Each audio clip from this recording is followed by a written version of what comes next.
दे विच ते कोई शक नहीं, जिस टाइम शहबाज हुकूमत आई इस मुल्क नूं बड़े चैलेंज दरपेश आन।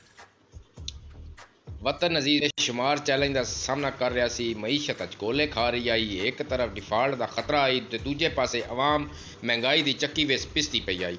ये कोई अज की गल नहीं है, 2-3 साल पहले की गल है। ये किसी ने कोई भूल नहीं। गैर यकीनी सूरत हाल आई, मुल्क जेड़ा इंटरनेशनल लैवल ते तनाई का शिकार आई, कोई मुल्क इस दे नेड़े नहीं लगता पिया। अपने दुश्मन साजिशां विच लगे पे आन और ये हालत आई कि हुणे पाकिस्तान का बेड़ा गर्क हो ही होवे। नाजरीन, इस दे बारे च एक बंदे तजिया किया है और मैनू बड़ा दिलचस्प लग्या है। लेकिन मसला यह है कि जिथे साडी सूई फस वैंदी ना, तैरुल कादरी ते फस गई, डॉक्टर इसरार ते फस गई, जाकिर नायक ते फस गई, इमरान खान ते फस गई, नवाज शरीफ ते सूई साडी फस गई। नाजरीन, जेड़े चंगे काम या करे या भैड़े काम न्यूट्रल हो के सोचा करो, एक बंदे नूं जफ्फा ना पा लिया करो। मेरी ये तुहाडे तो गुजारिश है, बस पहले मुल्क का झंडा रखा करो सामने पाकिस्तान का, फिर तुसी वेखो क्या बंदा काम कर रहा इस झंडे वास्ते बेहतर कर रहा या नहीं कर रहा, फिर फैसला किया करो। ये गल ज़हन चो कढ़ दिओ कि नवाज शरीफ चंगा या इमरान खान चंगा, सिर्फ उन्हां दे काम वेखो, न्यूट्रल हो के सोचो। मेरा एक छोर पख्तून बेली यार सज्जन है, वो नाल मेरी अक्सर बहस हो जाती, अक्सर। लेकिन जिस टाइम साढ़े दोवां चो कोई भी हाथ तो टप्पन लगता तो असी साढ़े फिर असी हौली हौली असी तले आउण शुरू हो गए। यार वो बंदा अखीर ते एक गल कर गया, सिर्फ उस गल ये की यार वाकई यार इमरान खान मुल्क नूं नुकसान पे। लेकिन यार मसला ये है जेडे नून लीग वाले ना, ये पख्तून के खिलाफ है। यार पता नहीं ये इन्हां दे दिमाग विच किस गल पा दी कि यार कोई बंदा भावें तुहाडी फौज है साडी, भावें कोई मतलब वे जेड़ी तुहाडी कोई भी सियासी जमात है, वो किवें पख्तून कौम के खिलाफ हो सकती। उन्होंने क्या KPK चो वोट नहीं चाहिए, वो नहीं चाहते भाई असी भी KPK ते हुकूमत करिए, सन वोट बैंक होवे, सन भी ये चाहण वाले हों। सिर्फ ये गल नूं समझ जाओ। हुण अगर नवाज शरीफ या आसिफ जरदारी वो किवें पख्तूना के खिलाफ हो सकते हैं या बलोचां के खिलाफ, मैंने एक छोटी जी गल दसो, क्या उन्होंने इकतदार उत्थे नहीं चाहिए? क्या उत्थे KPK दे विच अगर हुण इमरान खान अक्सरीयत लई, वो एक अलहदा गल है कि 12-14 साल बेड़ा गर्क कर छड्या उस सूबे का। लेकिन तुसी फिर भी अज भी मनण नूं तैयार नहीं, वड्डे निक्के सारे सड़कों ते 12-14 सालों तुसी वेखो कोई काम पंजाब दे नाल, खुदा दी कसमें जिस टाइम बुजदार पंजाब दे विच वज़ीर आला आई, साडे इलाके दी गल है, यकीन मनो गलियां दे विच ते महल्लियां दे विच ते सड़कां दे उत्ते सरेआम चोर डाकू मोटरसाइकिल गड्डियां खो के लै वैंदे हन। वो इंज लगदा ही कि जिवें कराची वाले हालात साडे पंजाब शुरू हो रहे हैं, स्ट्रीट क्राइम का दौर शुरू हो गया। लेकिन हुण फिर सकून है साडे कोल।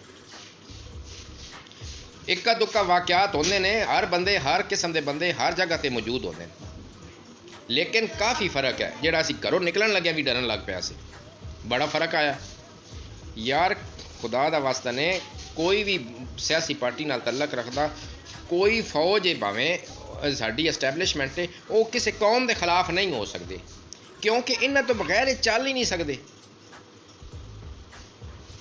बहरहाल हुण नाज़रीन असीं वैने उस गल वाले पासे जिहड़ी उस बंदे तजिया कीता, इहदा नां कोई नहीं लिखिया होया। मैं एक सिर्फ बस न्यूज़पेपर का एक आर्टिकल पढ़ रहा सा, उहदे च एक बस तजिया कीता होया, ते मेहरबानी करके तुसीं सुनना ज़रूर है। इसमें कोई शक नहीं कि मौजूदा हुकूमत के बरसर इक़्तिदार आने से पहले वतन अजीज बेशुमार चैलेंजर का सामना कर रहा था। मईशत की हिचकोले खा रही थी, एक तरफ डिफॉल्ट का खतरा मंडला रहा था तो दूसरी तरफ अवाम महंगाई की चुकी में फंस रहे थे। गैरयकीनी सूरत हाल से अवाम मायूसी और बददिली की पाताल में गिरती जा रही थी। खारिजा माज पर मलिक तन्हाई का शिकार होता जा रहा था। सियासी अदम इस्तेहकाम, अपनों और दुश्मनों की साजिशों ने एक अजीब सी फिजा कायम कर रखी थी। दुश्मन अपने मजमूम मकासद की तकमील होते देखकर खुशी के शादियाने बजा रहा था कि आज पाकिस्तान का दिवालिया हवा की कल। फरवरी 2024 में जनरल इलेक्शन के बाद इत्तेहादी हुकूमत बनी तो अंदरूनी व बैरूनी दुश्मनों ने कभी फॉर्म 47 तो कभी फॉर्म 45 की याद लेकर गैरयकीनी की इस फिजा को महमीज लगाने में कोई कसर न छोड़ी। इन हालात में मुल्की हुकूमत की बागडोर संभालना वाकई सियासी खुदकुशी के मुतरादिफ था। शहबाज हुकूमत ने इक़्तिदार में आते हैं मुल्क के लिए ठोस और तारीखी इस्लाहात मुतारफ़ करवाएं, जिससे न सिर्फ कारोबारी बरादरी का एतमाद बढ़ा, महंगाई में कमी और रोजगार में इजाफा से अवाम के दरमियान छाए मायूसी के बादल भी छुटना शुरू हो गए। बेहतरीन और मदबर खारिजा पॉलिसी से आलमी सतह पर पाकिस्तान का एक निहायत मुस्बत तशख़्ख़ुस उजागर हो रहा है, जिससे पाकिस्तान न सिर्फ इलाक़ाई बल्कि आलमी सरगर्मियों का महवर बन रहा है। अक़वाम मुत्तहिदा के 69वें इजलास में वज़ीर आज़म पाकिस्तान ने जिस मदलल अंदाज में कश्मीर और फ़लस्तीन जैसे आलमी मसाइल पर पाकिस्तान के मौक़िफ़ को पेश किया है, पाकिस्तान हक़ीक़तन मुस्लिम उम्मा का लीडर बनकर सामने आया। 2 से 4 अक्टूबर को मलाइशी के वज़ीर आज़म ने पाकिस्तान का दौरा किया। दोनों मुल्कों ने तिजारत, सरमायाकारी, दिफा और ज़राअत जैसे अहम शुबों में ताउन बढ़ाने पर इत्तिफ़ाक़ किया। मलाइशी 2025 के लिए आसियान का चेयरमैन मुंतखब हुआ है, जिससे खित्ते में इस अहमियत और भी बढ़ गई है। हालिया दौरे के नतीजे में पाकिस्तान मलाइशी को $200 मिलियन मालियत का हलाल गोश्त और 1 लाख मेट्रिक टन बासमती चावल बरामद करेगा। इसके अलावा दोनों ममालिक पाम ऑयल, मलबूसात, टेक्सटाइल, केमिकल पर मबनी मसनूआत और अलीकटरक मसनूआत में एक दूसरे के यहाँ सरमायाकारी करेंगे। बिलाशुबा वज़ीर आज़म दातू सरी अनवर इब्राहीम का दौरा खारिजा सतह पर एक निहायत मुस्बत पेशरफ्त है। शहबाज शरीफ ने सियासी मफादात से बालातर होकर एक मुश्किल हालात में हुकूमत संभाली और अपनी टीम के हमराह मुल्की तकदीर संवारने का बैरा अपने सर लिया। ये हकीकत रोज रोशन की तरह यहाँ है कि मुस्लिम लीग की मौजूदा हुकूमत अल्लाह की मदद और अपनी अनथक मेहनत से हालात पर काबू पाती जा रही है। 9 अक्टूबर को सऊदी अरब के सरमायाकारी के वजीर खालिद बिन अब्दुल अजीज की सरबराही में सऊदी वफ्द की पाकिस्तान आमद खुशगवार हुआ का एक झोंका है। कोई शक नहीं कि पाकिस्तान और सऊदी अरब यकजान दो कालिब हैं। माजी में दोनों मुल्कों के दरमियान दोस्ती मिसाली रही है। दौरे के दौरान सऊदी वजीर ने बिल्कुल बजा फरमाया है कि पाकिस्तान और सऊदी अरब दो दोस्त नहीं बल्कि एक खानदान है। बदकिस्मती से पिछले कुछ अरसे से दोनों ममालिक के दरमियान एक नामालूम सा तनाव महसूस हो रहा था, जो सऊदी वफ्द के दौरे से दूर हुआ है। आला सतह सऊदी वफ्द की आमद से यकीना दोनों मुल्कों के दरमियान ताउन बढ़ेगा। इस दौरे के नतीजे में दोनों ममालिक ने मुफाहमत की 27 यादाश्तों पर दस्तखत किए, जिनमें तवानाई, पेट्रोलियम, टेक्सटाइल, तामीरात, ट्रांसपोर्ट, साइबर सिक्योरिटी, मुसालहजात, सब्जियों की बरामद और हनरमनत अफरादी क़ुव्वत के शोबाजात शामिल हैं। सऊदी वजीर का ये कहना कि पाकिस्तान की मुख्तसर वक्त में मुआशी बेहतरी मुतासिर है, निहायत ही अफजा बात है।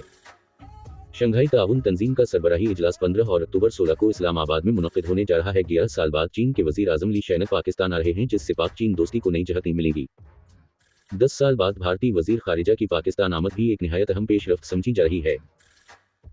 उम्मीद वासिक है कि जिस तरह 2013 से 2018 तक मुस्लिम लीग की हुकूमत ने कारोबार की आसानी और आम आदमी की फलाह के लिए इक़दाम किए थे, उसी तरह मौजूदा टर्म में भी मुस्लिम लीग नून मुआशी तरक्की, खुशहाली व सिफारती तरक्की के इस सफ़र को जारी वसारी रखेगी।